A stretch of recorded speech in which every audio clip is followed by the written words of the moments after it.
Bonjour à tous, donc bienvenue à la table ronde transfert de gestion des SNE, quel rôle pour les territoires. C'est un peu la table ronde de l'après-déconventionnement.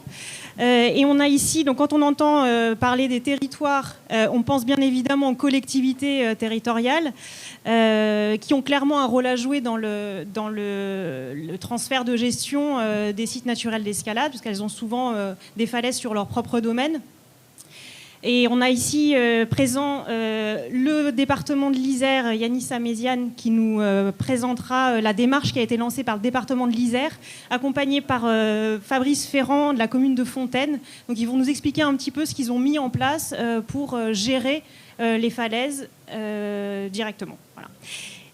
Sur ce qui est territoire, donc on a les collectivités, mais on a aussi, il ne faut pas oublier tous les acteurs locaux qui sont sur les territoires, les clubs, les bénévoles, tous les comités aussi via les fédérations, qui ont aussi probablement un rôle à jouer parce qu'elles ont eu un rôle depuis des décennies sur le développement de l'escalade.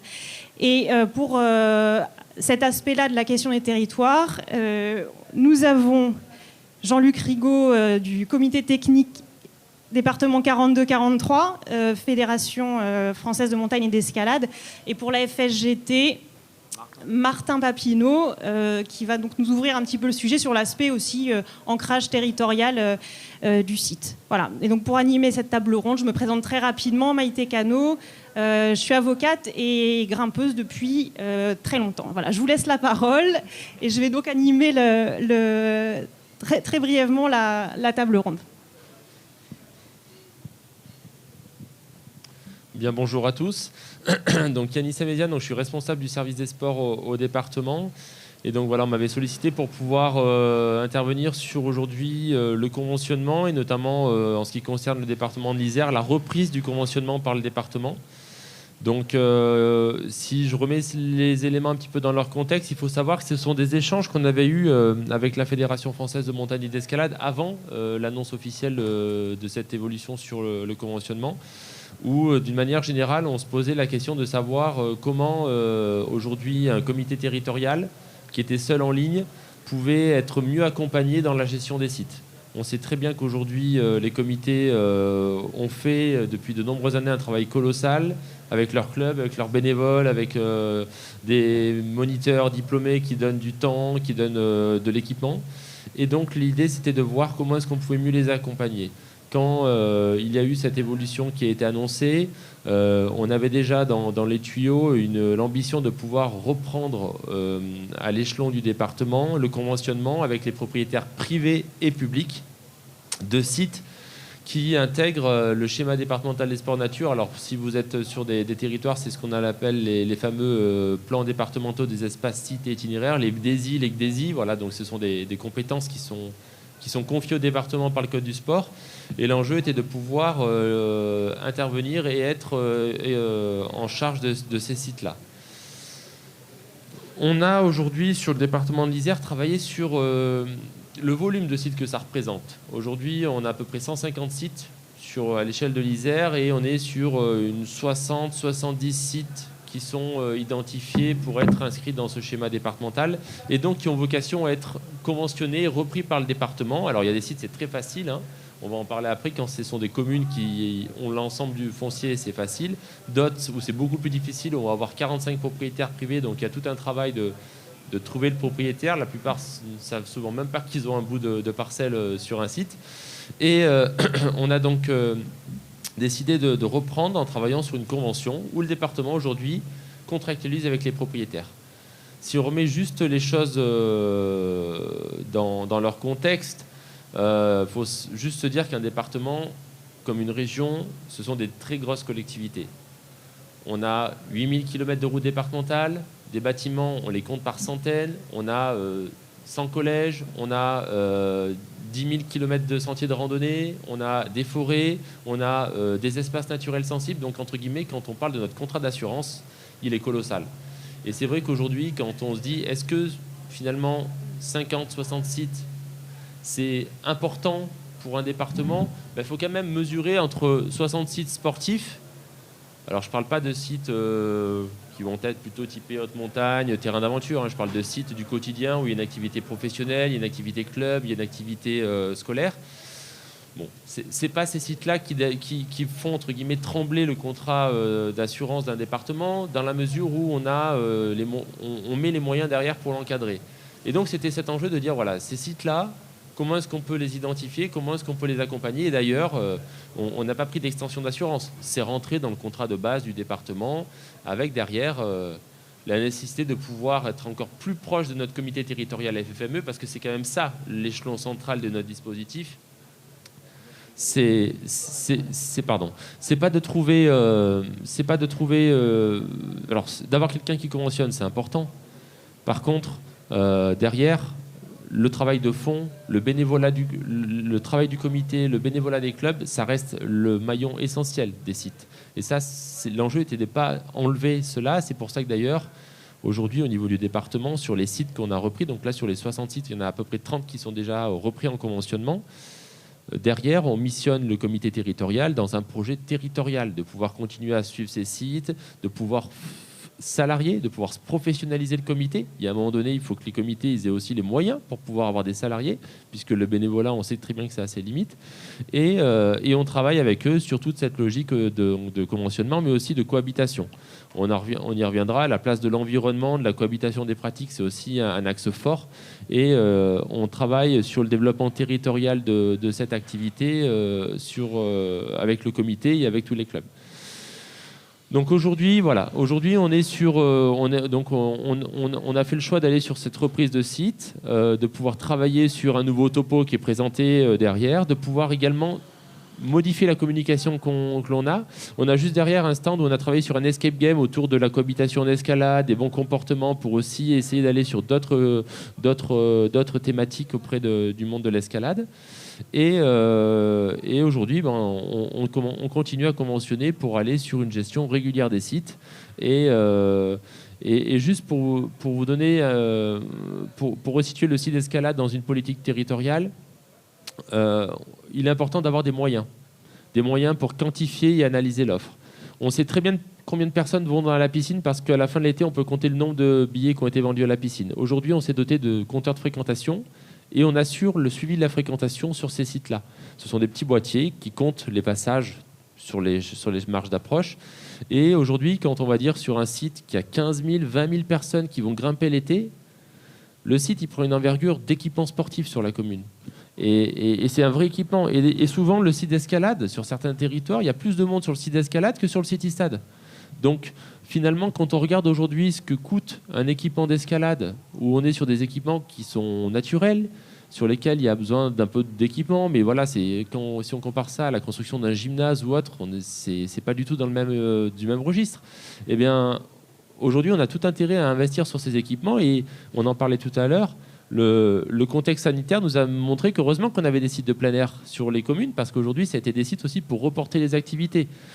Et à l'échelle d'une commune, on en parlera après, mais voilà, nous, au niveau des collèges, aujourd'hui, on sait qu'on a aussi des équipements qui sont saturés en termes de créneaux, et aménager, mettre des sites de proximité, c'est aussi proposer des alternatives dans la pratique. Donc voilà, conventionner, pouvoir suivre, pouvoir quantifier la fréquentation pour pouvoir dire à un moment donné à des élus, regardez, il y a 30 000 personnes sur ce site-là, il y a 15 000 personnes sur la belle saison. Donc c'est aussi une stratégie touristique, c'est une stratégie sportive, et c'est pas seulement de pouvoir dire qu'on l'a conventionné, c'est de pouvoir se donner les moyens de suivre cette activité-là. La difficulté, c'est que peu de gens sont licenciés, c'est seulement 10% de pratiquants, on le sait. Mais voilà, comment, avec le territoire et les acteurs du territoire, on peut avoir un observatoire de la pratique, parce qu'aujourd'hui, l'escalade, on a beau dire ce qu'on veut, mais nous, on voit que les chiffres, ils sont là et qu'ils continuent à augmenter, que sur le bassin grenoblois, c'est 8000 adhérents dans les licences, dans les salles privées, que derrière, on a des parkings qui sont saturés, et on se réinterroge aussi sur comment est-ce qu'on fait pour canaliser la fréquentation sur certains sites. Donc, c'est vraiment une problématique qui rentre au cœur aujourd'hui du développement territorial, et c'est l'enjeu un petit peu de ce que l'on essaie de faire en Isère.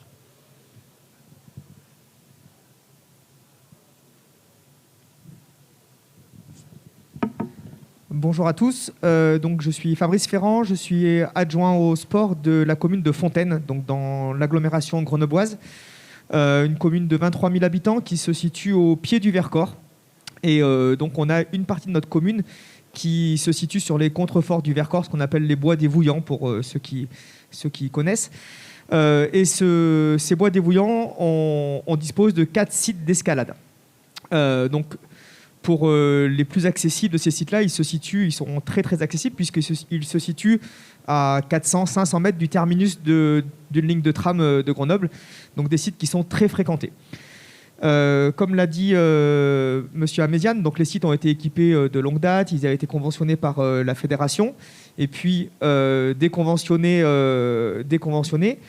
Du coup, l'ancienne équipe municipale, mais tout à fait justement, je pense, après un arrêté municipal de fermeture de ces sites en février 2019, puisque pour la commune, ce n'était pas envisageable, en tout cas, de pouvoir porter la responsabilité de l'équipement de ces sites et de la pratique. Pour la petite anecdote, quand nous, on a pris notre fonction, la nouvelle équipe municipale, moi, la première sollicitation d'un habitant que j'ai reçue, c'était concernant la réouverture de ces sites-là, donc en juin-juillet 2020. Je n'étais même pas moi au courant que les sites étaient fermés. Pourtant, je m'y promenais fréquemment.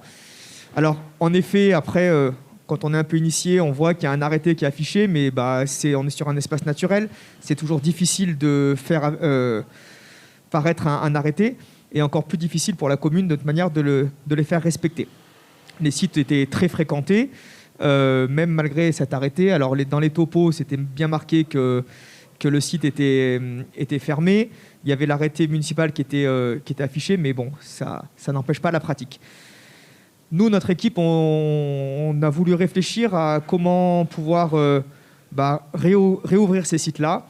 On avait plusieurs pistes. On avait pensé à solliciter la métropole de Grenoble, puisque les chemins le bois est en partie entretenu par la métropole. Et puis, on a été contacté par le département sans qu'on les contacte, donc pour nous proposer ce projet de conventionnement qui, pour nous, était une véritable aubaine, puisque ça nous permettait de pouvoir redonner de l'attractivité à une partie très agréable de notre commune, et comme on l'a dit, qui était très fréquentée. Donc, sur les sites qu'on a sur la commune, on a 2 sites qui sont classés comme sites sportifs, et un site qui est classé comme terrain d'aventure. Donc voilà. La convention, ça a été clair d'entrée, elle ne portait essentiellement que sur les sites sportifs. Donc à la suite de visites sur le terrain avec des représentants du département, avec des représentants du Conservatoire national des espaces naturels, afin de regarder que les voies, il n'y avait pas de nidification d'espèces, etc., et des représentants donc, de la commune et du comité départemental, on a pu donc reconventionner pour réouvrir ces sites-là. Donc la petite particularité, la commune est propriétaire de la grande majorité des parcelles, mais il y a certaines parcelles qui sont détenues par des privés. Et donc le département, si je ne me trompe pas, proposait aussi aux propriétaires privés de pouvoir souscrire la même convention pour que les sites puissent rouvrir. Ça semble difficilement concevable pour un pratiquant qu'on lui dise ces 5 voies-là, elles sont possibles parce que ça appartient sur la commune, mais les 2 voies qui sont ici, c'est une parcelle privée et donc c'est pas possible. Alors la difficulté qui se posait, c'était un petit peu de savoir, de retrouver les propriétaires, puisque des fois c'est un peu compliqué. Certaines personnes ne sont même pas au courant qu'ils sont propriétaires de falaises. Se posait aussi la question de savoir, c'était pas forcément le même propriétaire entre le pied de falaise et le haut de falaise. Donc voilà. Donc ça, c'était, en tout cas pour nous, vraiment, on n'a pas hésité, en tout cas, sur ce que nous proposait le département. Donc que ça soit à la fois sur la conventionnement, mais il y avait aussi une proposition du département, alors on ne l'a pas encore cité, on le fera bientôt, d'aider également la commune à aménager les pieds de falaise avec de la signalétique, avec des équipements, de manière à rendre plus accessible et plus convivial ces sites-là. Donc pour nous, c'était vraiment quelque chose une aubaine et sur lequel on a vraiment voulu s'investir. Voilà. Moi, j'ai pas beaucoup plus de choses à dire, mais c'était simplement apporter notre notre témoignage que nos services, de toute manière, se sont renseignés sur qui faisait quoi, etc., sur la responsabilité. Et la commune y retrouve vraiment son intérêt, puisque ça permet... On avait un club d'escalade sur la commune qui ne pouvait pas aller pratiquer sur ces sites qui étaient accessibles à moins de 2 minutes de leur siège social, du gymnase dans lequel ils pratiquent, qui allaient pratiquer sur d'autres communes puisque les sites étaient ouverts. Donc c'est vraiment quelque chose qui nous a confortés. Pour nous, le partenariat, on aime bien dire qu'ils sont gagnants-gagnants. Je pense que ça s'inscrit vraiment dans cette logique-là. Et il y a d'autres projets on a été contacté par la fédération pour ouvrir d'autres sites peut-être plus accessibles. On a fait le choix de réouvrir les sites sportifs, après à voir si dans le terme, comment évolue la législation, on arrive à réouvrir également les terrains d'aventure qui paraissent un peu plus compliqués. Mais voilà, en tout cas, nous, c'est quelque chose qui nous a totalement convaincus et pour lequel on est très satisfait.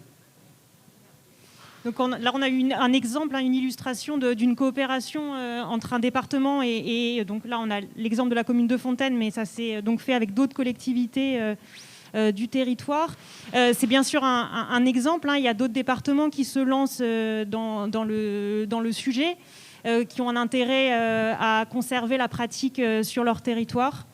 Donc à suivre, parce que là on a l'exemple du département de l'Isère, mais peut-être que d'autres départements fonctionneront différemment.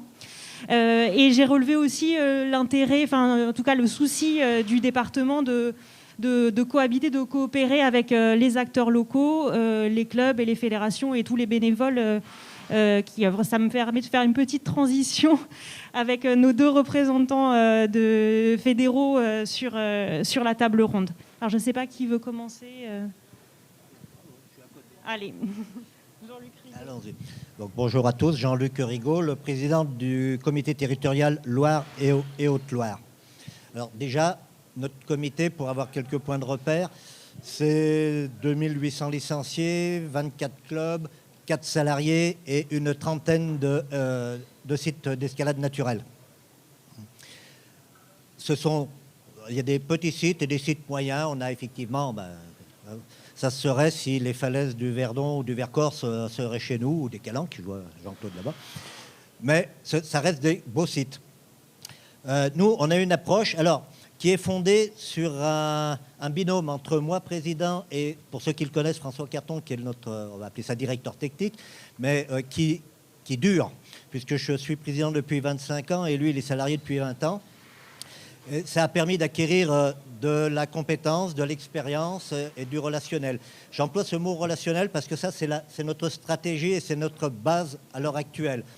Le président que je suis va avoir un rôle important dans le relationnel avec tous les élus des collectivités territoriales, tandis que mon directeur, lui, va plutôt être en prise avec les services. Et dans les 2 cas, ce qui nous a paru important, c'est d'avoir de la crédibilité auprès de ces collectivités. Ça, c'est un travail de fond qui a pris du temps. J'ai mis mon premier pied à la FFME en 79, donc ça date pas d'hier. Donc j'étais là aux premières compétitions d'escalade à Bardonnetsch avec Catherine Destivelle qui est là.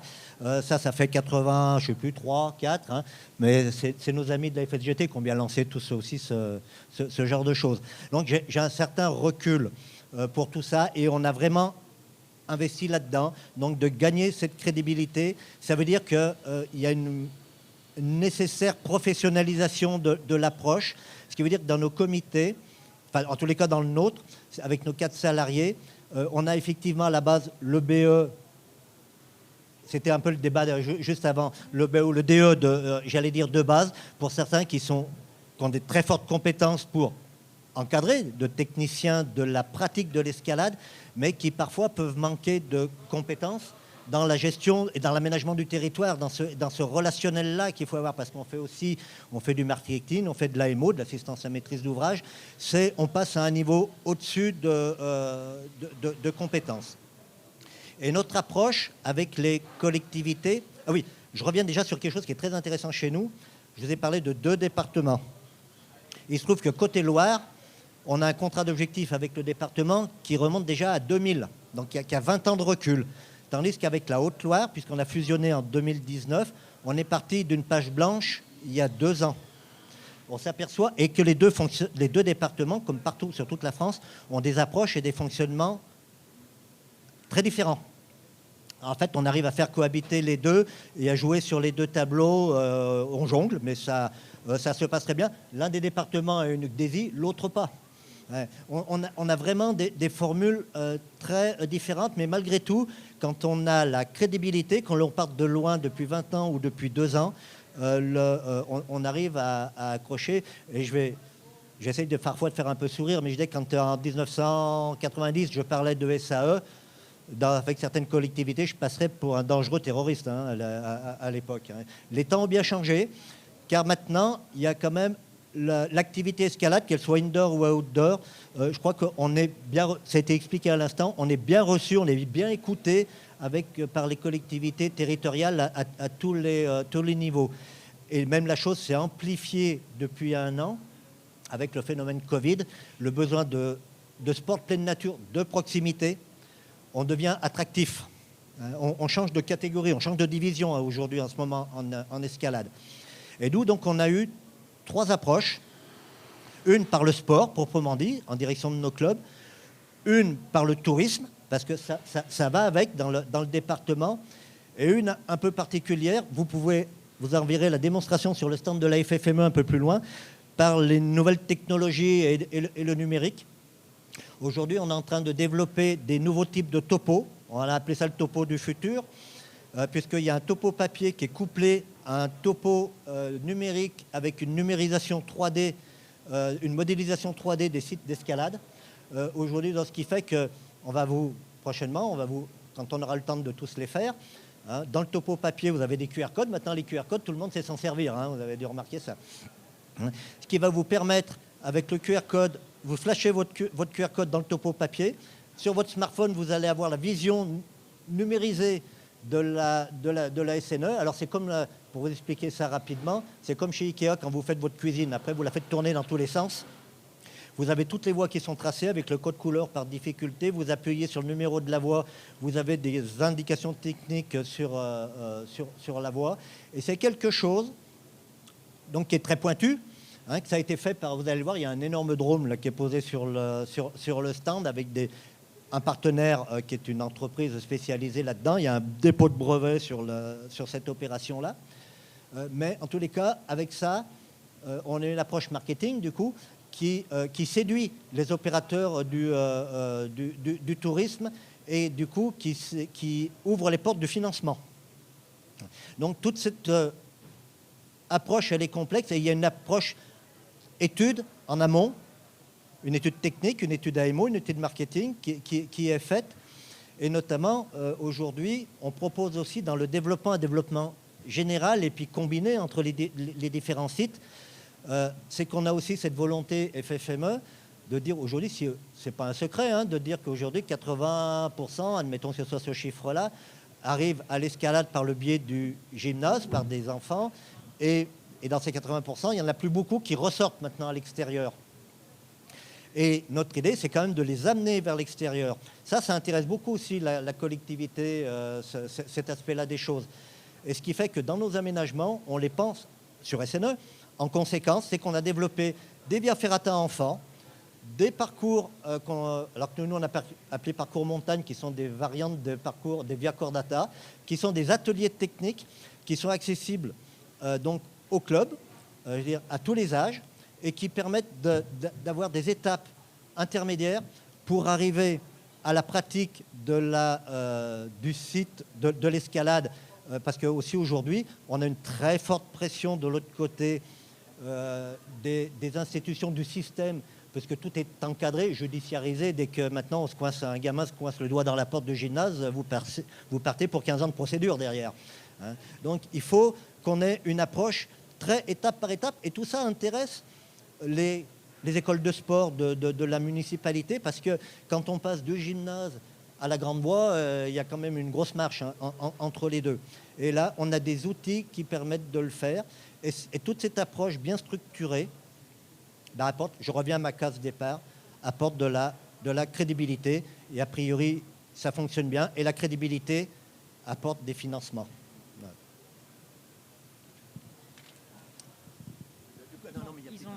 Oui, non, ça me permet de faire la transition parce que j'ai échangé déjà avec toi, Martin. On a parlé d'évolution. La FFME vient de nous, enfin, le comité territorial 42-43 parle d'évolution nécessaire. Enfin, Jean-Luc Rigaud nous parle d'évolution nécessaire, incontournable, tant de la professionnalisation aussi des intervenants, mais aussi via les nouvelles technologies. Et je crois que Martin, tu voulais aussi parler d'héritage et d'usage dans le développement de l'escalade.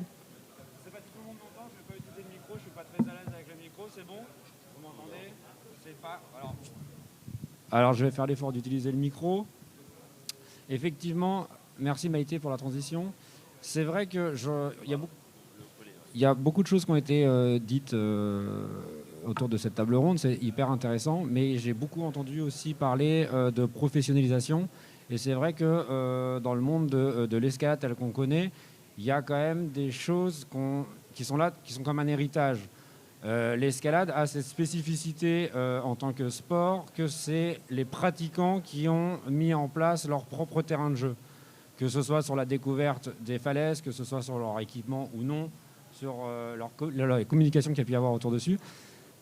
Et donc c'est un point sur lequel moi en tant que militant FSGT j'aime bien remettre un petit peu dans le discours, c'est qu'il ne faudrait pas non plus que par ce phénomène de professionnalisation on en oublie tous ces militants, ces bénévoles, ces clubs qui sont là, qui aident. Et vous en avez parlé d'ailleurs. Hein, du reste, ils sont pas mis de côté. Mais il ne faudrait pas non plus qu'on tombe dans le tout professionnalisé, dans le tout CQP, dans le tout. Voilà. Ça, c'est effectivement un premier sujet. C'est bien de ne pas l'oublier. Il y a un autre sujet qui est intéressant parce qu'on parle autour de cette table ronde des territoires. Et aujourd'hui, les territoires, peut-être qu'il faudrait déterminer un petit peu la signification de territoire. On a des représentants de départements, de communes, de fédérations, mais peut-être que dans territoire, ça peut s'étendre effectivement plutôt aux institutions publiques. Donc on peut aller jusqu'aux parcs nationaux, peut-être à des organismes comme les ONF, et j'en cite quelques-uns parce que je ne connais pas tout, ce n'est pas mon domaine de prédilection. Alors, ce que j'ai entendu, c'est qu'effectivement, au niveau des départements, vous êtes en mesure effectivement de rassembler tous ces interlocuteurs qui, d'une certaine manière, vont avoir leur mot à dire. En tant que propriétaires de sites, d'une part, qui ne sont pas que des propriétaires à titre individuel, et qui vont effectivement avoir des spécificités liées à leur activité ou à leur responsabilité, etc. Et donc, c'est bien de ne pas oublier cette partie-là. Et on a parlé aussi, donc, par ce que vous avez expliqué, qu'il y a effectivement des falaises qui vont avoir un plus grand intérêt, il y a une plus grosse concentration de voies, et puis il y a des plus petites falaises, comme la vôtre, très certainement, qui vont drainer moins de public. Et on peut tout à fait imaginer que des communes ou des départements ou des régions vont avoir plus de facilité à reprendre la main sur des conventions sur des falaises, tout simplement parce que derrière, il va y avoir un attrait touristique et que donc il va y avoir ça va drainer de la finance d'une certaine manière, mais qu'effectivement, des falaises plus confidentielles, eh ben, le deal ne va pas être le même. Et ça, vous en avez parlé. Il y a aussi des projets qui peuvent être scolaires, qui peuvent être culturels, qui peuvent être... Et je pense que c'est effectivement intéressant d'avoir cette ouverture sur les falaises et de ne pas regarder que effectivement l'attractivité. Donc vous avez parlé de mesures de fréquentation, mais il peut y avoir certaines falaises qui vont avoir un intérêt non pas par rapport à leur fréquentation, mais par rapport à l'intérêt en elle-même de la falaise, que ce soit pour des falaises écoles, que ce soit pour des projets scolaires, que ce soit pour la démocratisation de l'escalade, l'accessibilité, etc. Mais il peut y avoir aussi des falaises qui sont de taille plus modeste et qui vont intéresser qu'une petite partie de la population des grimpeurs. Par exemple, des falaises qui vont être grimpées que par des gens qui sont dans le 8, etc. Et ça aussi, il y a aussi des gens... il y a aussi une problématique autour de ça. Et il faut vraiment avoir la vision d'ensemble par rapport à ça, je pense. Voilà.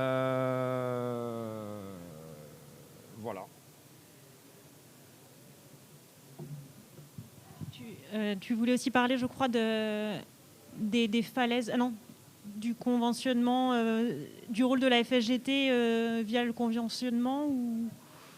Pas plus que ça. Non. Non, pas. En fait, j'aurais aimé pouvoir vous en parler, vérifier, parce que la FSGT aujourd'hui a conventionné 2 falaises, là, une en Bourgogne et une en Savoie. Et j'aurais aimé pouvoir creuser un peu plus le sujet pour savoir s'il y avait des spécificités par rapport effectivement au conventionnement FFME et si ça pouvait apporter des pistes de réflexion ou pas. J'ai pas pu creuser le sujet, donc j'ai rien à dire pour l'instant. Voilà, merci. On a fait un tour. On a eu plusieurs horizons et sur différentes approches post-déconventionnement. Est-ce que vous avez des questions? Sinon, je voulais juste faire un petit point d'actu pour vous indiquer qu'il y a 2 jours, hier, vous êtes tous probablement au courant de l'évolution législative qui est en cours. Donc, il y a un amendement qui a été voté juste en commission, donc qui sera examiné en décembre pour venir un peu limiter. Alors, c'est pas la formule magique, mais qui permettrait de limiter pour tenir compte du risque. Normalement et raisonnablement prévisible dans la pratique de l'activité. Voilà, ça permettrait d'intégrer la question du risque dans la pratique d'activités sportives. Et voilà, c'est un peu le résultat d'une mobilisation d'acteurs, aussi de départements. Je sais qu'on fait du lobbying auprès des élus pour porter le texte, qui était un texte qui peut être un peu confidentiel, mais qui finalement a des impacts très importants sur les territoires. Donc, il y avait une question. Cortigrimpe. Bonjour, Florent Caligari, gérant de Cortigrimpe 01 à Saint-Genis-Pouilly et aussi équipeur à mes heures perdues. Alors, ma première question, c'était ça, où on en était de l'évolution réglementaire sur la responsabilité sans faute, qui permettrait quand même de régler une partie, et notamment pour les petits sites dont tu parlais, qui sont moins fréquentés. L'autre question qui m'intéressait de poser au département, c'est est-ce que vous avez déjà travaillé dans certains sites problématiques en termes de parcellaires sur du rachat pur et simple de falaises? Est-ce que c'est des hypothèses qui sont envisageables? Alors, c'est une possibilité, en tout cas administrative, de pouvoir aller sur de l'acquisition foncière.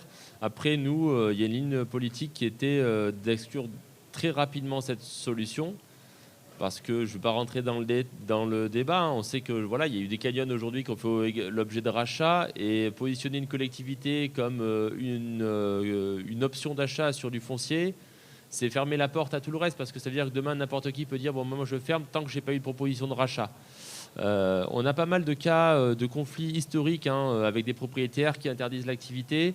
Et demain, si on commence à offrir cette possibilité de pouvoir aller sur du rachat foncier, derrière, ça veut dire que tout le monde va être intéressant, parce que souvent, c'est du foncier qui coûte pas cher en plus. Hein. Donc, c'est aussi derrière prendre en otage l'ensemble des sites avec une option d'achat dans lequel nous, on sait qu'on ne pourra pas suivre et qu'on ne voudra pas aller. Puisque aujourd'hui, je parle du sport, mais après, ça peut être l'environnement, ça peut être l'agriculture, ça peut être des routes. Et au final, on arrive à un déséquilibre complet. Et le rôle d'une collectivité, c'est plutôt de donner des moyens pour pouvoir suivre et gérer les sites. Et tous les sites. Hein. Je parlais des compteurs, mais voilà, je reviens sur ce que vous disiez. Aujourd'hui, il y a des petites communes qui auront un site qui sera peut-être modeste. Par contre, c'est la seule alternative pour ne pas faire 40 km pour aller grimper. Donc ça, c'est un site qui est important pour le territoire. C'est leur donner un site de proximité. On parle aujourd'hui de bilan carbone. Avoir des sites de proximité, c'est un enjeu fort pour les territoires. Et donc nous, le parti pris, c'est plutôt de pouvoir accompagner avec tous les partenaires. Et je reviens sur ce que disait monsieur, c'est la crédibilité. Aujourd'hui, si on veut arriver à... La philosophie de fond, c'est de ne pas se mettre autour d'une table, c'est déjà de rencontrer les gens sur le terrain. C'est de pouvoir laisser la place et un temps à l'équipeur d'exprimer son projet, comment est-ce qu'il voit les choses, de demander aux chasseurs comment eux ils intègrent l'activité, à la Ligue de protection des oiseaux quels sont les enjeux en falaise, quels sont les enjeux flore en pied de voie ou au sommet, de laisser la place à l'ONF pour voir comment est-ce qu'ils vont gérer l'activité. L'enjeu de fond, c'est d'arriver à faire en sorte que tous ces acteurs parlent avant l'équipement. Et c'est là où aujourd'hui on passe beaucoup de temps avec ma collègue Marie Habert qui est là, c'est qu'on a historiquement l'escalade qui est un héritage. Avec, il y a 30 ans, on se posait moins de questions. Sauf qu'aujourd'hui, on a quand même une pression qui n'est pas forcément que l'escalade. Hein. On a une pression sur les milieux naturels qui est telle qu'on peut plus se permettre de sortir des sites sans avoir pris le temps de concerter ces acteurs-là. Parce qu'on voit très bien qu'aujourd'hui, c'est un site qui se rajoute, et vu qu'on grignote un peu de partout, finalement, la nature, aujourd'hui, il y a quand même un enjeu de cohabitation qui est de plus en plus avéré. Donc, la crédibilité, c'est le fait de pouvoir travailler avec tous ces acteurs-là et d'avoir le temps de se parler avant d'aménager, qu'on se soit posé les bonnes questions pour que tout le monde s'y retrouve. Et finalement, si on le fait, comme pour tout, le dialogue, c'est la clé des solutions, et derrière, on arrive à pouvoir travailler là-dessus. Mais donc, pour la question du rachat, on a préféré avoir cette philosophie d'accompagnement dans le territoire plutôt que de faire le portefeuille. Je vais en rajouter un petit peu, je vais compléter, ça va aussi un peu dans ce sens-là. Je vous parlais tout à l'heure du département de la Haute-Loire, où on est parti d'une page blanche il y a 2 ans. Donc en une année, on a effectué, financé par le département, un audit absolument exhaustif de tout ce qu'il y a en site d'escalade, voie par voie, point par point, ce qui a permis d'établir un état des lieux très précis. Il y a une DESI qui vient de se mettre en place, elle est très récente, et une volonté du département de développer tout ce secteur de l'escalade. Le département lui attend une chose de l'étage en dessous, c'est-à-dire que généralement, ou des communes ou des EPCI, c'est-à-dire les communautés de communes, qu'ils assurent 3 choses. La maîtrise foncière du site d'escalade. Alors, dans tous les cas, à Haute-Loire, c'est que des sites, pour l'instant, publics. Mais un site public, il faut comprendre que ça marche comme un site privé. C'est, le juridique est très fin quand on n'y connaît pas grand-chose. Maître pourra en parler. Assure le stationnement, fasse en sorte qu'il y ait un stationnement correct pour qu'il n'y ait pas de conflit de voisinage, et une signalétique correcte, et si possible avec une charte graphique qui uniformise tout ça. Et à partir de là, quand ces communes ou communautés de communes répondront à ces 3 critères-là, le département s'engage à les aider financièrement et à financer le topo. Donc il y a un jeu à chaque fois de je prends, je donne, donc tout le monde travaille en bonne intelligence. Et quand on arrive, donc si on est un peu fiers, nous, d'un dossier qu'on a réussi à faire émerger, ça va faire sourire Jean-Claude Grand, qui est en face de lui, le parc des Calanques. On a pu créer un site et l'étendre dans une réserve régionale naturelle classée Natura 2000. 10 ans de négociation. Mais l'escalade est aujourd'hui implantée. J'ai fait valoir que les grimpeurs étaient une espèce aussi endémique que pouvaient l'être certaines petites fleurs qui poussaient dans des creux, dans des petites fissures. Là.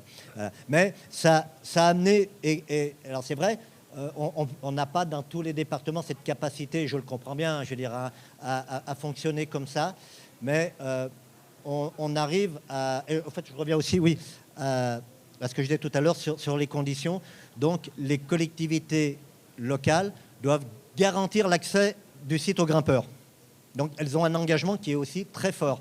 Mais ce qui veut dire qu'à la sortie, il y a une forme on travaille ensemble, on avance ensemble pour la même cause, pour la bonne cause, et on est plutôt des partenaires plutôt que des gens en opposition. Voilà. C'est ce qui permet de faire avancer les dossiers. Est-ce qu'il y a d'autres questions sur Alors.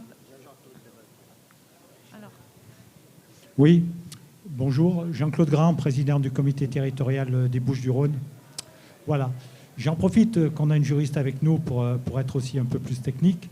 Tout d'abord, le modèle qui nous est présenté est un modèle qui est appliqué dans d'autres départements, et je trouve que les départements qui acceptent de faire ça, les conseils départementaux, c'est une très bonne chose. Dans les Bouches-du-Rhône, on n'a pas la chance d'avoir un conseil départemental qui accepte de prendre cette responsabilité. Donc, ce qui se fait au niveau d'un département, on est obligé de le faire au niveau de chaque commune. Voilà, qui n'est pas une chose simple non plus. Mais je voulais revenir sur l'exemple, par exemple, de la commune de Fontaine, où on voit qu'il nous était dit qu'il y avait plusieurs sites, dont certains qui étaient des sites terrains d'aventure. Quand on se penche un peu sur le droit, et on se rend très bien compte que l'article 1242 alinéa 1 du Code civil, par rapport à la responsabilité sans faute, s'applique du niveau de la mer au sommet du Mont Blanc, quelle que soit l'altitude ou la latitude des sites. Du moins, je n'ai pas vu écrit l'inverse. Mais comme on n'a pas de jurisprudence, On peut imaginer que l'escalade sur le terrain d'aventure de la commune de Fontaine soit soumise à cet article 1242 alinéa 1. Donc, en réglant effectivement le problème de prise de responsabilité par le département ou par la commune qui garde sa responsabilité de propriétaire, et en passant des contrats d'entretien ou des conventions avec le comité territorial ou un autre organisme, peu importe, effectivement, ça marche sur les sites sportifs, mais on n'a toujours pas réglé le problème du terrain d'aventure. Qu'est-ce qu'on en fait et qu'est-ce qu'il en est? Donc là, je m'adresse un peu en direction de Maïté. Je sais, la réponse n'est pas simple. Non, la réponse sur la question du terrain d'aventure ou du site sportif en termes de responsabilité, donc 1242 du Code civil, c'est la fameuse responsabilité sans faute qui a donné lieu à l'indemnisation dans l'accident de Vingros. Effectivement, le fait que la falaise soit classée site sportif ou terrain d'aventure n'a pas d'incidence sur la responsabilité. Il n'y a pas de distinction qui est faite par la loi. Donc, tu as raison sur ce point-là. Et c'est tout l'enjeu aussi de l'évolution des textes, parce que si j'ai bien compris, pour ce qui est du département et de la commune de Fontaine là, qu'on a ici présente, c'est uniquement les sites sportifs qui sont concernés par les conventionnements du département et pas les terrains d'aventure. Mais il reste ce point-là, et l'enjeu de l'évolution législative permettra peut-être d'atténuer un peu la responsabilité. Parce que l'objectif qu'il faut avoir en tête pour comprendre le mécanisme de responsabilité sans faute, c'est celui de la réparation. L'objectif étant que les victimes puissent être indemnisées si elles ont, on appelle ça un dommage, un accident, un préjudice. Donc le fonctionnement de la justice française, le Code civil est écrit comme ça. L'objectif, c'est la réparation. Et quand on lit les explications sur les amendements là, qui ont été votés en commission à l'Assemblée nationale, le souci des parlementaires, c'est de ne pas priver des éventuelles victimes d'une indemnisation. D'où on ne peut pas exonérer complètement le propriétaire ou le gestionnaire de site, et ils imaginent ce mécanisme d'atténuation de la responsabilité en tenant compte des risques, de la signalétique sur place aussi. J'en parle parce que ça a été relevé sur les aménagements qui peuvent être faits par les collectivités sur site. Juste pour compléter, alors on a beaucoup de terrains d'aventure en Isère, on a des sites et des secteurs majeurs comme la Bérarde, si vous grimpez, les falaises de Presles, voilà. On les a mis de côté aujourd'hui parce qu'on savait que la priorité et l'immédiateté, c'était surtout les sites sportifs. Actuellement, c'est sur ces sites-là où les brevets d'État, les DE, les clubs exercent la plupart de leur activité régulière. On a mis ça aussi en attente parce que derrière, on savait qu'il y avait le chantier législatif et la question, c'était de savoir quel avenir demain pour les terrains d'aventure et quelle perception du risque.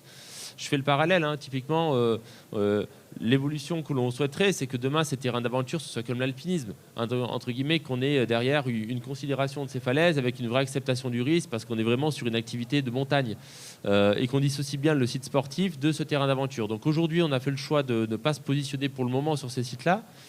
Par contre, il y a un moment donné, on sait qu'on va le devoir parce qu'on a des sites quand même qui sont majeurs et même si on ne contractualise pas par contre l'entretien comme sur les sites sportifs, on est présent sur toute la logique de cohabitation parce que voilà, accès, signalétique, information, on aide et on finance l'équipement en donnant des points, en participant au projet que peut avoir le comité au niveau de l'équipement, de sa commission équipement. Voilà. Mais c'est vrai qu'aujourd'hui, voilà, il y a cette évolution législative qui, avec la position de cette semaine, du coup, si on refait l'historique, le premier amendement qui avait été déposé à l'époque, c'était par Michel Savin, un sénateur. Voilà, celui-ci, il allait bien à l'escalade. Il n'a pas été retenu. Et là, aujourd'hui, finalement, perception du risque sur des aventures, on n'a un peu rien dit parce que du coup, la question, c'est qu'il y a toujours un risque et donc il faudra qu'il y ait toujours quelqu'un qui puisse être là pour réparer et donc qui prendra la responsabilité. Donc, on verra. L'idée, juste pour compléter, effectivement, à partir du moment où il faut réparer, si le principe, c'est la réparation, du préjudice de la victime. Ça peut être qu'un régime pour atténuer. Et là, quand je vois l'exposé des parlementaires, l'idée, il prévoit d'intégrer la dimension normale et raisonnablement prévisible du risque auquel le sportif s'expose, permettant de tenir compte du comportement du sportif, des aménagements du site et des installations et signalétiques mises en place. Donc l'idée, mais bon, après, entre la loi telle qu'elle est rédigée et l'interprétation qu'en font les avocats et les magistrats, parce que c'est eux qui décident en dernier lieu, il y a un champ de discussion sur qu'est-ce qu'un risque normalement prévisible dans la pratique de l'escalade sur un terrain d'aventure. Voilà, ça fait évoluer les choses, mais ce n'est pas la solution miracle, comme je le disais tout à l'heure. Oui, Maïté, je rebondissais sur ce que tu disais. Justement, c'est là que c'est très intéressant. Parce que ce risque raisonnablement prévisible, qu'est-ce que c'est? Si je suis en site sportif, le risque raisonnablement prévisible, c'est la pierre de 500 grammes ou d'1 kilo, et le terrain d'aventure, c'est 500 kilos. Vous voyez, donc ça, c'est un clin d'œil. Mais tout ça pour dire qu'il est important que les fédérations, dans le cadre de cette évolution juridique, que les fédérations écrivent les règles. Parce que si les fédérations n'écrivent pas les règles, ça va être les avocats et les juges qui vont les écrire. Il est intéressant que les fédérations écrivent ces règles en disant ce qu'est le risque raisonnement prévisible pour les sites sportifs et pour le terrain d'aventure, de façon que le jour où il y a un accident et que ça se place, on ait des choses sur quoi s'appuyer. Parce que sinon, ça va être l'expert qui va être nommé, et puis c'est l'expert, la petite semaine, vous savez, il y a un expert qui avait dit « je ne suis pas plus payé qu'une femme de ménage, donc peu importe mon expertise ». Tout le monde se souvient de cette remarque. Donc là-dessus, il est important quand même qu'on écrive ce que c'est ce risque raisonnablement prévisible. Ce n'est pas facile, mais ça vaut vraiment le coup de le faire, je pense. Je vais juste rajouter un tout petit détail, puis il y a deux personnes qui ont demandé la parole. Oui, ce qu'on n'a pas tout à fait évoqué là, dans le processus de l'accident et de la réparation derrière, c'est tout à fait entendable et c'est tout à fait normal que quelqu'un qui se retrouve handicapé à vie soit accompagné dans tout le reste de sa vie. Hein, et c'est ce que décide le tribunal, notamment au travers donc, de ces décisions. Hein, mais toute la question, c'est qui paye? Voilà, et comme l'État ne veut pas être le payeur, il faut trouver un payeur. Donc, on s'est retourné à la base aujourd'hui vers les fédérations, c'est-à-dire et les assurances pour faire ça. C'est toute la problématique. Du coup, les juges peuvent être très généreux, mais c'est justifié. Mais voilà. Donc, et quand une fédération se retrouve, comme ça a été le cas après Vingros, il y a eu 1,6 million d'indemnités. Mais si ça vous arrive 3 fois en 10 ans, la pauvre fédération, elle n'existe plus. Oui, bonjour, excusez-moi, c'est Thierry, CBHM à Bienne. Je voulais savoir, bon, effectivement, là au départ, on a dit qu'il y avait 150 sites sportifs, enfin 150 sites conventionnés actuellement. On va en reprendre environ 70, comme j'ai compris. Et qu'est-ce que ça va devenir les autres, ceux qui n'auront plus de convention, en fait? Alors, c'est 150 sites qui aujourd'hui sont, qui sont connus du comité, suivis soit par un club, soit par des pros, mais dans les 150, il y a des terrains d'aventure. Hein.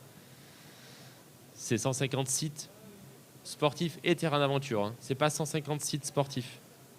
Voilà. Et aujourd'hui, c'est 60 à 70 sites sportifs. Donc, tous ceux-là vont être pris.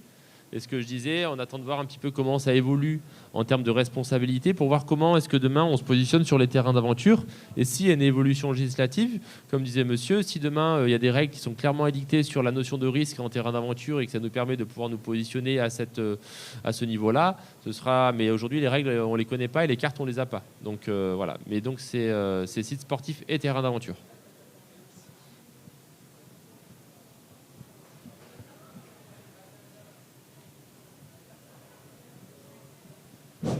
Oui, merci pour ces éclairages et vous nous montrez en gros tout ce qui peut être fait déjà de positif pour reconnaître, protéger ces sites.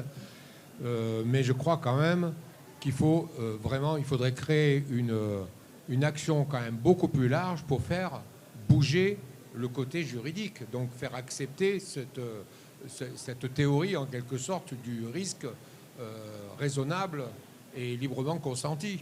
Parce qu'il y a un enjeu quand même, il n'y a pas de raison que pour faire les affaires des assurances qui vont se gaver en définitive sur les problèmes de la réparation, on a quand même la sécurité sociale en France, ça sert à ça. Ça sert à ça. Les gens, de toute façon, ils vont être soignés. Et donc, pour moi, entre le problème de la réparation et qui va permettre à certains de se gaver et le fait qu'on permette à toutes les activités sportives de sport de nature, vous avez insisté sur l'importance que cela a dans la civilisation dans laquelle on est, rapprocher les gens de la nature, ben, il faut faire changer la loi. Il y a déjà le CNOSF là, qui a repris en définitive les propositions. Moi, je crois, est-ce que ça ne serait pas intéressant de faire une sorte de pétition nationale? Enfin, moi, je trouve qu'il faut mettre... Enfin, j'ai oublié de me présenter, mais moi, je suis un combatif. Hein. Je suis de la FSGT, un militant de la FSGT. Je pense que le temps est venu, peut-être, maintenant, d'essayer de créer un rapport de force de telle façon que le Parlement, le prochain, ou après les prochaines élections, il puisse changer la loi. Il faut faire des actions. Il ne faut pas se contenter. Je ne sais pas ce que vous en pensez, parce que mis bout à bout, tout ce que vous faites, c'est important, mais il y aura toujours des départements qui seront à la traîne, il y aura des petites falaises qui ne seront pas prises en compte, des sites de terrains d'aventure qui seront oubliés. Donc je crois que... Pourquoi, par exemple, le canoë, là je m'adresse à vous, pourquoi le canoë-kayak a obtenu des dérogations et qui, en gros, désengagent les propriétaires des rives? Pourquoi l'exception qu'a connue le canoë-kayak, on ne peut pas l'avoir, nous, concernant l'escalade? J'aimerais vous répondre. Non, mais voilà. Je voulais juste souligner peut-être 2 points. Le premier, c'est le fait que je pense que jusqu'à l'accident et l'annonce du déconventionnement, l'escalade était plutôt une activité, je dirais, confidentielle, entre guillemets, qui n'était pas tenue, enfin, du moins, je pense que les élus locaux n'étaient pas forcément sensibilisés, puisque c'était les fédérations qui géraient tout. Donc elles savaient qu'il y avait des sites sur leur territoire, et voilà. Se retrouvant face à ça, moi je relève quand même que, en tout cas, ce qui s'est passé avec les 2 projets de loi récents, les élus se sont quand même mobilisés, ont compris quel était l'enjeu, notamment pour les petites collectivités, les petites communes qui se retrouvaient à devoir gérer ça. Et j'ai regardé le début, c'est pas très excitant, mais je l'ai fait aussi pour préparer la commission parlementaire là, qui examinait les différents points. Et en introduction, il a été relevé par la rapporteure du texte. Justement, elle a relevé cet amendement qui était proposé et l'intérêt que ça représentait pour les propriétaires de sites. Donc c'est quelque chose qui a quand même été entendu par les parlementaires nationaux et qui est quand même... alors c'est sûr que ce n'est pas une révolution, hein, mais ça permet en tout cas d'avoir les choses un petit peu plus... d'atténuer potentiellement les choses. Voilà, c'était les 2 points. Ensuite, moi, je ne peux pas vous répondre sur l'action, la pétition, etc. Parce que de toute façon, je ne suis pas sûre que ce soit des modes d'action qui vont faire changer les choses, dès lors que de toute façon, là pour le coup, le problème a été entendu au niveau des élus. Ensuite, pour ce qui est des magistrats, on décide jamais de ce que... On aimerait bien, enfin moi, dans ma pratique, j'aimerais que le magistrat soit toujours d'accord avec moi. On ne maîtrisera jamais ce que va décider un tribunal dans un cas très particulier, parce que les questions de responsabilité, c'est toujours du cas par cas, c'est très précis, c'est des éléments de fait. Et donc, je rebondis sur ce qui a été dit tout à l'heure sur la rédaction des normes par les fédérations. C'est important, je pense, d'avoir des normes techniques via les fédérations, mais un juge aura toujours sa liberté d'appréciation d'un dossier, aussi de la loi, parce que des fois, il s'écarte de ce que tout le monde comprend du texte, parce qu'il y a un cas très particulier dans un accident qui fait que on doit apprécier au cas par cas. Voilà. Alors nous, typiquement, au département, sur nos conventions, l'obligation de moyens qu'on se donne, c'est d'appliquer les normes de la fédération. C'est possible demain qu'on dise aujourd'hui, on veut aller sur une procédure plus forte normative. D'ailleurs, ça pourrait donner du sens au travail que fait la FFME, de dire la FFME, elle porte aujourd'hui les normes pour que ce soit des normes françaises sur lesquelles il y ait un vrai consensus, avec une soumission de ces normes à l'enquête publique, avec des vraies normes constituées qui pèseront plus lourd auprès des magistrats, puisque le magistrat peut prendre, comme le disait Maïté, la norme fédérale, mais il pourrait très bien prendre d'autres jurisprudences qui viendraient fragiliser cette norme. Par contre, aujourd'hui, une norme française, quand elle est certifiée AFNOR, elle pèse lourd dans l'expertise et la façon dont le magistrat va instruire l'accident. Donc, voilà, ça fait partie peut-être des choses qui peuvent donner du poids aux règles que la FFME pourrait apporter demain dans la gestion des sites naturels. Les normes NF, on en a par exemple dans la gestion des via ferrata. Voilà. Où c'est clair. Il y a une maintenance, il y a une norme qu'elle a appliquée, c'est marqué noir sur blanc. Et ça, si demain il y a un accident, le magistrat, le juge, il va juste regarder si est-ce que vous avez appliqué la norme NF aujourd'hui qui est délivrée pour l'entretien et la maintenance des via ferrata. Oui, bonjour. Moi, c'était juste une petite question sur la portée juridique de l'affichage que les propriétaires peuvent mettre sur un site. Voilà, je me posais la question.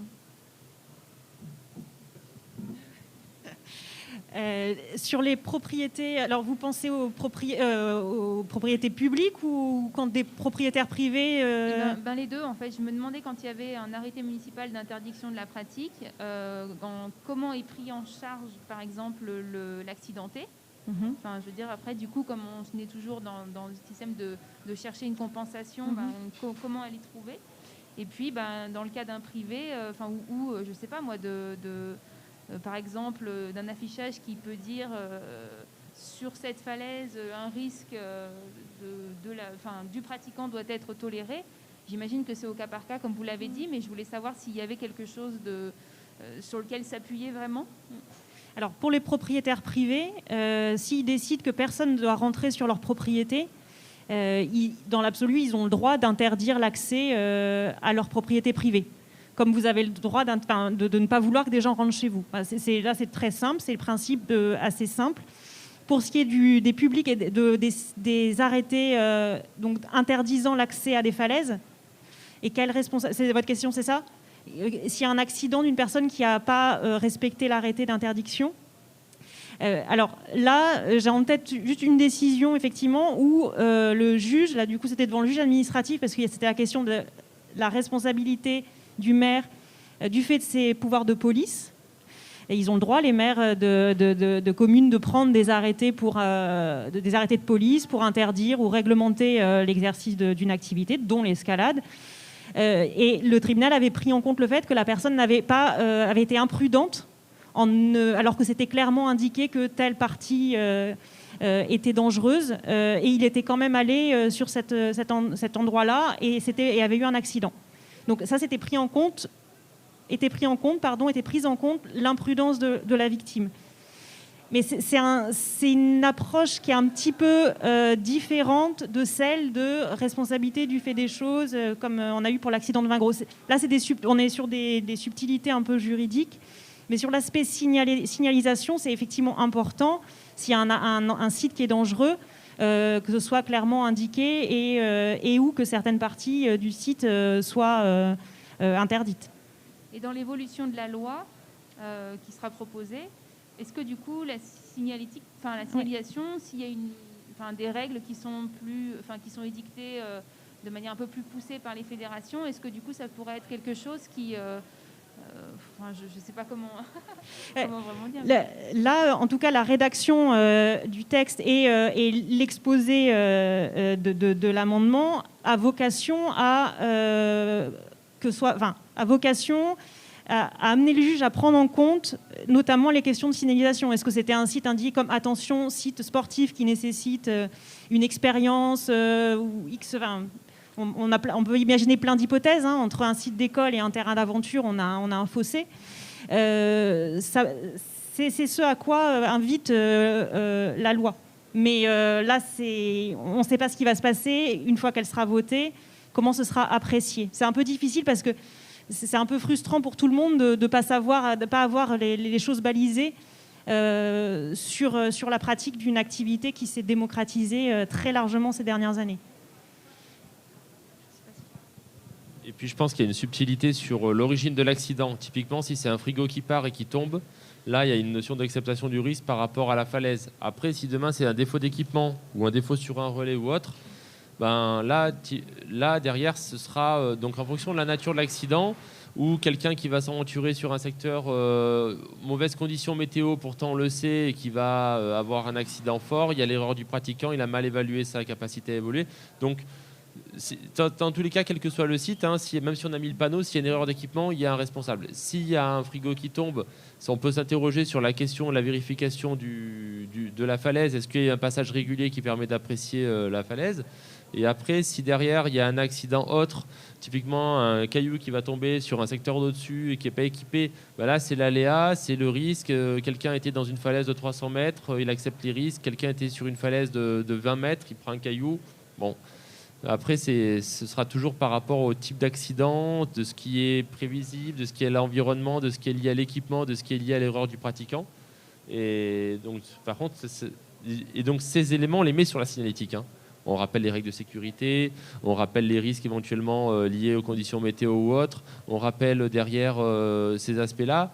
Après, là, on attend de voir comment les premières jurisprudences vont nous dire est-ce que le fait de mettre un panneau et de rappeler les règles de sécurité, ça suffit ou pas, quoi.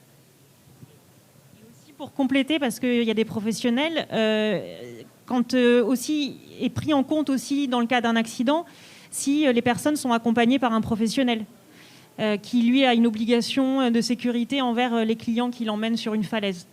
Donc on peut se retrouver sur un même accident à avoir aussi un croisement de responsabilités, celle de l'équipeur, celle de... Voilà, il peut y avoir des débats. Pour l'instant, heureusement, il n'y a pas tant d'accidents que ça et on n'a pas beaucoup d'exemples. Mais c'est toujours une complexité sur l'appréciation de la responsabilité. C'est pas blanc et noir, en fait. C'est un peu la difficulté aussi quand on pose des questions et quand on doit répondre. Il reste 5 petites minutes.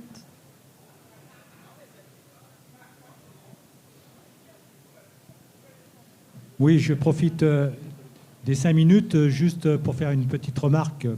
Dans les Bouches-du-Rhône, comme on est obligé de négocier commune par commune, on a eu une négociation dernièrement avec une commune qui s'appelle Roquevert. Pour les Bouches-du-Rhône, ça reste un site d'importance moyenne, entre 300 et 400 voix, mais qui est un site quand même relativement agréable. Donc le maire de la commune, avec son conseiller juridique, a décidé d'autoriser l'escalade qu'à une certaine population. Donc j'explique. Il y avait une convention avec cette commune, donc dans le cadre des directives nationales, on a dénoncé cette convention. Le maire a dit « je n'interdis pas l'escalade sur la falaise, mais je veux l'encadrer ». Pourquoi je veux l'encadrer? Parce qu'au vu de l'évolution sociétale de l'escalade, je ne veux pas qu'il y ait une escalade débridée sur la commune. C'est-à-dire qu'il est vrai qu'avant, on passait par les clubs pour apprendre les risques sur les sites naturels, parce qu'on commençait bien souvent sur sites naturels. Maintenant, comme le disait Jean-Luc, l'escalade, beaucoup commencent par les salles d'escalade. Et quand les gens arrivent au milieu des sites naturels, ils n'ont pas forcément la connaissance des risques et des dangers de ces sites naturels. Et le maire, donc pour un président de comité départemental, c'est difficile de lui dire l'inverse. Il dit, moi, dans les clubs fédéraux, que ce soit FFME, CAF ou FSGT, les gens sont formés, sont initiés à ces types de risques. Donc, de ce fait, je prends un arrêté municipal qui limite l'accès aux gens qui ont une licence à une fédération qui propose cette activité, française ou étrangère, et aux professionnels avec clients. Alors, ça vaut ce que ça vaut. C'est pas ce qui me convient le mieux, bien que d'un autre côté, quand le maire me dit ça, c'est difficile d'aller à son encontre. Par contre, ça évite qu'une falaise soit interdite. C'est-à-dire que quand on a à négocier, plutôt qu'une interdiction, même si on sait qu'une interdiction, c'est compliqué, on peut se dire, essayons d'avoir une entente avec intelligence, c'est ça. Donc dans l'arrêté, c'est assez simple, hein. Il écrit que les contrevenants engageront leur responsabilité en cas d'accident. Ça vaut ce que ça vaut juridiquement, mais on ne parle pas de 135 €, parce que je crois que 135 €, tout le monde en a un peu ras-le-bol en ce moment.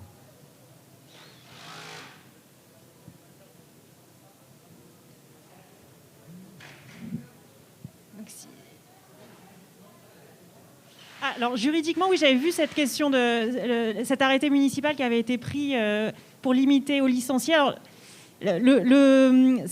moi, je suis curieuse je pense qu'a priori, il n'y a pas eu de contestation de cet arrêté.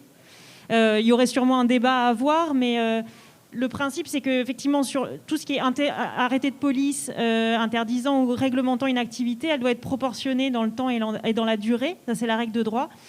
Et ensuite, tant que l'arrêté n'est pas contesté, il existe. Donc, on peut avoir un avis, mais sur la question, je me suis interrogée quand j'ai lu ça. Après, c'était l'objet, du coup, dans le résultat d'une négociation, c'est ce que vous dites ? Ça a été le résultat d'une négociation parce que le maire envisageait de fermer le site. Très bien. Donc, j'ai un avis, mais je ne le dirai pas. Et nous, juste pour information, nous, on a des canyons qui sont aujourd'hui soumis à arrêté préfectoral et qui sont autorisés uniquement aux licenciés et aux professionnels. Donc, typiquement, le canyon du Furon, aujourd'hui, il y a eu un accident il y a 15 ans et on a un arrêté préfectoral qui... Alors, c'est pas le cas dans les faits. Tout le monde y va, ça se baigne. Mais par contre, juridiquement, il y a un arrêté préfectoral avec justement cette restriction. On doit s'arrêter. Merci à tous et merci aux intervenants.